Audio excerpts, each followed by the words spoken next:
So guys, Insurgency Sandstorm is still growing, and with the console port finally announced to be coming out early next year, a lot of fans of other FPS games are joining the ranks or will be joining the ranks fairly soon.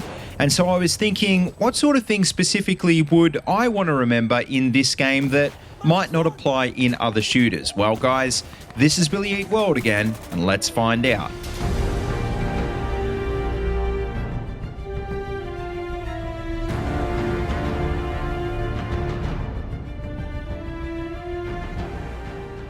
Alright guys, now just before we get started, I just want to let you guys know that this isn't the only tips video that I've made for Sandstorm. I've got quite a few others on a bunch of different topics.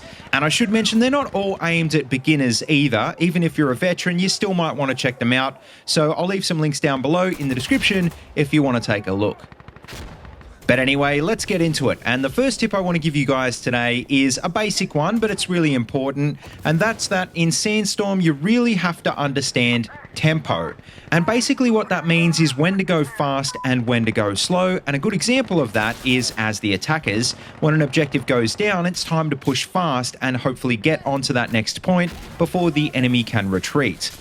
On the other hand though, if you're one or two waves deep already, well then there's a good chance that snipers and gunners have already set up covering the main lanes, and so you'll need to start using smoke grenades and stuff like that. So as a rule of thumb, always try and cap the next point as quickly as you can after the current one goes down, because if you don't, it's only going to get harder and harder as time goes on.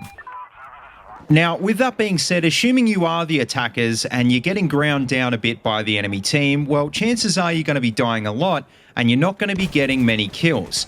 And so my next tip is to understand that that's completely normal in Sandstorm. Sometimes the enemies will set up the perfect defense and you'll need a heli or something drastic to break through.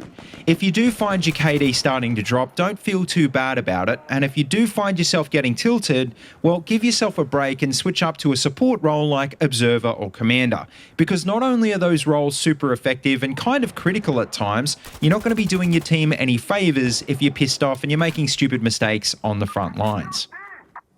Alright, so speaking of stupid mistakes, and something I've got to admit is a mistake I probably make more than I should, is reloading too often, especially when you're on the point.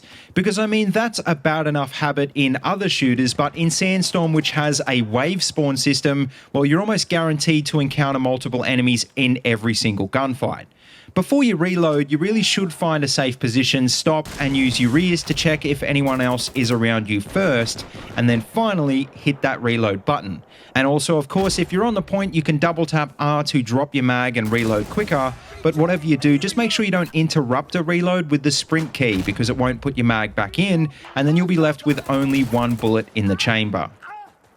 Now, another stupid mistake that's easy to make, especially if you're coming from a game like Battlefield or Call of Duty, is to open fire and mag dump at someone while you're standing. And trust me, it's super easy to do accidentally in an emergency, but it's a really bad idea because half your shots will end up missing your target and you'll end up wasting a lot of ammo if you don't actually get killed. That's because the recoil of your weapon when you're standing is a lot harder to control compared to when you're crouched or prone, and so it really helps to just take a second and change your stance before you open fire. And not just that, but it's also worth remembering that walking while crouched is quieter as well, and when it comes to getting a ton of kills really quickly, well, there's no substitute for the element of surprise. Alright, so speaking of stance, well, another thing you'll find when you get into this game is there's a lot more, quote, prone campers than you'll find in most other shooter games. But look, you've got to understand that's just par for the course in pretty much any hardcore shooter, and especially this one. This game is more about using your brain than it is about using your reflexes. Instead of complaining about campers, the best way to get around the problem is to make sure you take grenades and you use them when you think enemies are going to be camping. And it generally just helps to not be stupid. If you're getting killed by campers in this game, well, you're probably just as much at fault. Take it slow, think, and then I promise you'll live longer. But finally, the last tip I've got for you guys is don't underestimate hipfire, because it's actually not as bad in Sandstorm as you might think, even without a crosshair. Because believe it or not, you'll actually get pretty good after a while at naturally holding your gun in the right position on screen, and usually you'll instinctively twitch and auto-aim onto your targets as they pop out anyway. Now, obviously, it's only really going to be useful at closer ranges, but with a bit of practice, you can even start to get guys at 10 to 15 meters or even further with the higher RPM weapons. And that's super effective because a lot of people don't actually trust hipfire in this game, and that split-second advantage you'll have of not having to ADS is usually enough to win a lot of gunfights.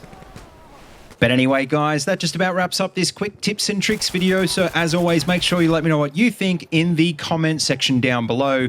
And of course, if you've got a tip that you think I've left out, make sure you leave that down below as well so that everyone else can check it out. As always, though, don't forget to like, comment, and subscribe, and please feel free to check out the links in the description if you want to see any more of these videos. And also, don't forget you can find my Twitter and Discord links down there as well if you want to keep in touch. And as always, until next time, see you later, and have a good one.